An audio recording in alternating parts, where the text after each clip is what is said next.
BRS party నుంచి BRS party నుంచి suspend అయిన ఎమ్మెల్సీ కవిత ట్రిపుల్ ఏ నినాదాన్ని సంధించారామె.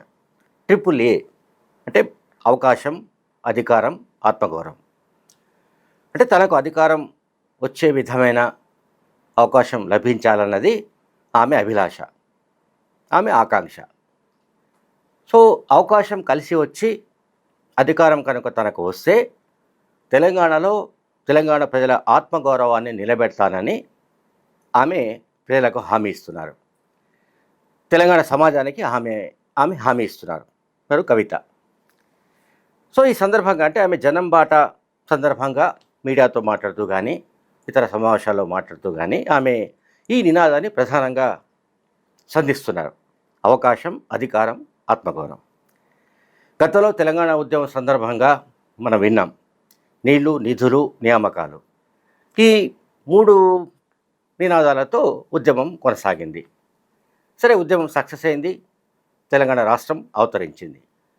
కానీ తెలంగాణ రాష్ట్రం ఆవిర్భవించిన తర్వాత సామాజిక తెలంగాణ రాలేదన్నది కవిత విమర్శ. తెలంగాణ ప్రజలకు ఆత్మగౌరవం దక్కలేదని మరొక విమర్శ. ఇది కవిత తన తండ్రి అధికారంలో ఉండగా బీఆర్ఎస్ ముఖ్యమంత్రిగా కేసీఆర్ కొనసాగిన ఆ 10 ఏళ్ల కాలంలో ఆమె ఎప్పుడూ సామాజిక తెలంగాణ గురించి మాట్లాడలేదు. ఆమె ఎప్పుడూ తెలంగాణ ప్రజల ఆత్మగౌరవం గురించి కూడా మాట్లాడలేదు. కానీ ఇప్పుడు హఠాత్తుగా ఆమెకు తెలంగాణ ప్రజల ఆత్మగౌరవం గుర్తొచ్చింది. తెలంగాణ కోసం బలిదానం చేసుకున్న అమరులు గుర్తుకొచ్చారు. అట్లాగే తెలంగాణలో ప్రజలు ఆత్మగౌరవంతో ఉండాలి. ఆత్మగౌరవం అనేది తెలంగాణకు సంబంధించిన ఒక ప్రతీక, ఒక సింబల్. సో ఆ సింబల్ను సాధించలేకపోయాము, అంటే ఆత్మగౌరవం మనం కాపాడుకోలేకపోయాము. అంటే ఆమె ఉద్దేశం ఏమైనప్పటికీ ఆమె చెబుతున్న మాటల్ని బట్టి కనుక మనం చూస్తే బీఆర్ఎస్ హయాంలో కేసీఆర్ ముఖ్యమంత్రిగా ఉన్న ఆ 10 ఏళ్ల కాలంలో తెలంగాణ ప్రజలకు ఏదైతే ప్రధానమైందో అది రాలేదు, అది ఆత్మగౌరవం. సో తెలంగాణ ప్రజలకు సెల్ఫ్ రెస్పెక్ట్ అనేది చాలా ముఖ్యమైన అంశం, అది మనందరికీ తెలుసు. కానీ సెల్ఫ్ రెస్పెక్ట్ రాలేదు, ఆత్మగౌరవం దక్కే విధంగా కేసీఆర్ ప్రభుత్వం వ్యవహరించలేదన్నది కవిత విమర్శ. సరే, ఇంకొక అంటే ఇది వరకు మాట్లాడేవి అవి మళ్ళీ మాట్లాడుతున్నారు. పార్టీ గురించి అండ్ తన తండ్రి కేసీఆర్ గురించి ఆమె ఇదివరకు చేసిన విషయాలనే కొంత మార్చి మాట్లాడుతున్నట్టుగా మనకు కనబడుతోంది. గతంలో కేసీఆర్ మంచివాడే, కేసీఆర్ దేవుడే, కానీ ఆయన చుట్టూ దయ్యాలు ఉన్నట్టుగా ఆమె ఆరోపించారు గత ఐ థింక్ మే మొదటి వారంలో. ఇప్పుడు తాజాగా నిజామాబాద్లో మాట్లాడుతూ పార్టీలోని కొంతమంది నాయకుల కారణంగా తన తండ్రికి చెడ్డ పేరు వస్తుందని చెప్తోంది ఆమె. ఒకవేళ కేసీఆర్ నిజంగానే దేవుడే అయితే కేసీఆర్ నాయకత్వ పటిమ విషయంలో ఎవరికి ఏ రకమైన అనుమానం లేకపోతే, ఆయన నాయకత్వ ప్రతిభ పట్ల ఎవరికి ఏ రకమైన సందేహం లేకపోతే, మరి ఆయన చుట్టూ దయ్యాలను ఎందుకు పెట్టుకున్నాడు? అండ్ ఆయన చుట్టూ ఆయనకు చెడ్డ పేరు వచ్చే మనుషుల్నే ఎందుకు పెట్టుకున్నాడు? అంటే ఖచ్చితంగా ఇక్కడ కేసీఆర్లో లోపం ఉంది. ఇది ఆమె చెప్పగానే చెప్తున్నారు. కవిత తన తండ్రిని చెప్పగానే చెప్తుంది. అది పరోక్షంగా కూడా ఆయన పైన విమర్శలు చేస్తున్నట్టుగా నాకైతే అర్థమవుతోంది. నా విశ్లేషణ ప్రకారం ఆమె కేసీఆర్ను టార్గెట్ చేసుకుని మాట్లాడుతున్నట్టుగానే అనిపిస్తోంది. పైగా తనను కేసీఆర్ సస్పెండ్ చేసినట్టుగా కూడా ఆమె చెప్పింది. అది ఎవరో చెప్పుడు మాటలు ఎవరో చెబితే వాళ్ళెవరో ఏదో రకమైన విషయాలు చెబితే వాటిని నమ్మి ఆయన తనను సస్పెండ్ చేసినట్టుగా చెప్తోంది.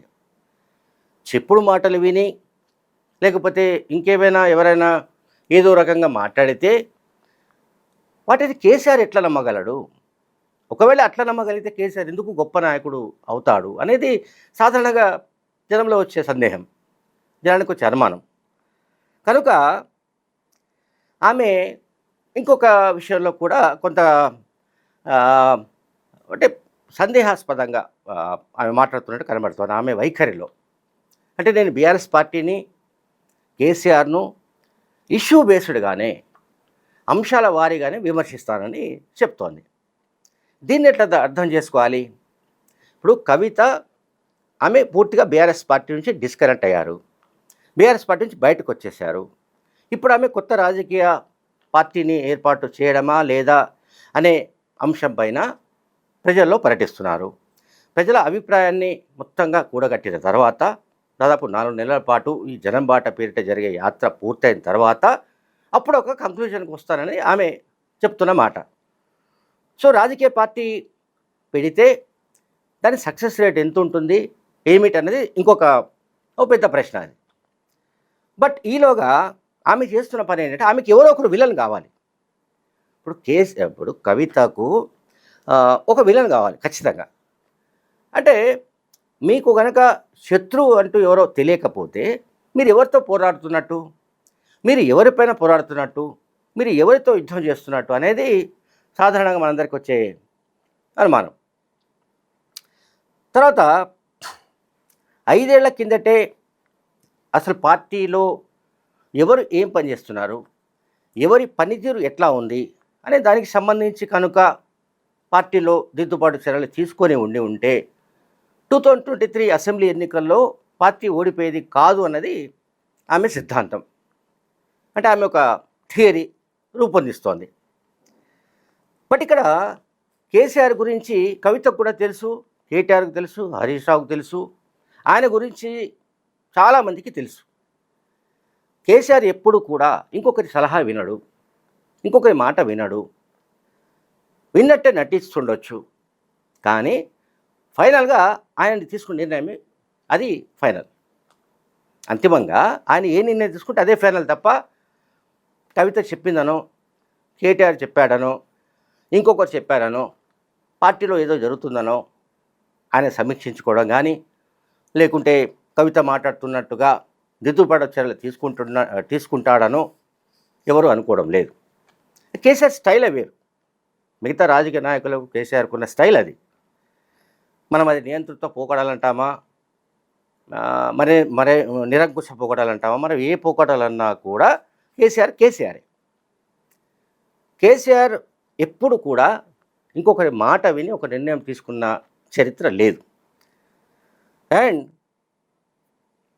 ఇప్పుడు కవిత చెప్తున్న విషయాలు మాట్లాడాల్సి వస్తే పార్టీలో గతంలో అంటే కేసీఆర్ హయాంలో, కేసీఆర్ ముఖ్యమంత్రిగా ఉన్న కాలంలో బీఆర్ఎస్ పార్టీలో చాలామంది ఎమ్మెల్యేలో అసంతృప్తి ఉండేదని, అయితే తనకు తెలిసిన తర్వాత, ఆ సంగతి తెలిసిన తర్వాత తాను చొరవ చేసుకొని వాళ్ళతో మాట్లాడి వాళ్ళ అసంతృప్తిని పోగొట్టడానికి ప్రయత్నించానని, పార్టీలోనే వాళ్ళు కొనసాగేలా చేశానని కూడా ఆమె చెప్తున్నారు. అంటే కేసీఆర్ అధికారంలో ఉన్నప్పుడే, ఇప్పుడు అధికారం కోల్పోయిన తర్వాత అసంతృప్తి ఇదంతా పక్కన పెడదాం.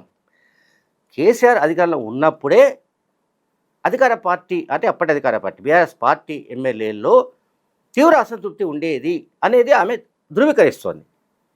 ఆమె దాన్ని ఎండార్స్ చేస్తుంది. అలాగే 2019 అసెంబ్లీ పార్లమెంట్ ఎన్నికల్లో తనను బీఆర్ఎస్ పార్టీ వాళ్ళే ఓడించారని మరొక ఆరోపణ. ఇది ఇంతకుముందు కూడా ఆమె చేసింది. ఫలానా ఎమ్మెల్యేలు అంటే ఉమ్మడి నిజామాబాద్ సంబంధించిన ఎమ్మెల్యేలు, తన పార్లమెంటరీ నియోజకవర్గం పరిధిలో ఉన్న ఎమ్మెల్యేలే, సొంత పార్టీ ఎమ్మెల్యేలే తను ఓడించినట్టుగా గతంలో కూడా చెప్పారు, ఇప్పుడు కూడా చెప్తున్నారు. వాళ్ళపైన చర్యలు తీసుకోవాలంటూ ఆమె పార్టీ అధ్యక్షుడు కేసీఆర్కు ఫిర్యాదు కూడా చేశారు. కానీ వాళ్ళపైన ఎటువంటి చర్యలు తీసుకోవడానికి కేసీఆర్ ప్రయత్నించలేదు. అట్లాగే మనం చూస్తే ఆమె ఎవరెవరినైతే టార్గెట్ చేసి మాట్లాడుతుందో, ఎవరెవరో తను ఓడించారని చెబుతోందో, పేర్లు చెప్పకపోయినా వాళ్ళెవరో మనందరికీ తెలుసు.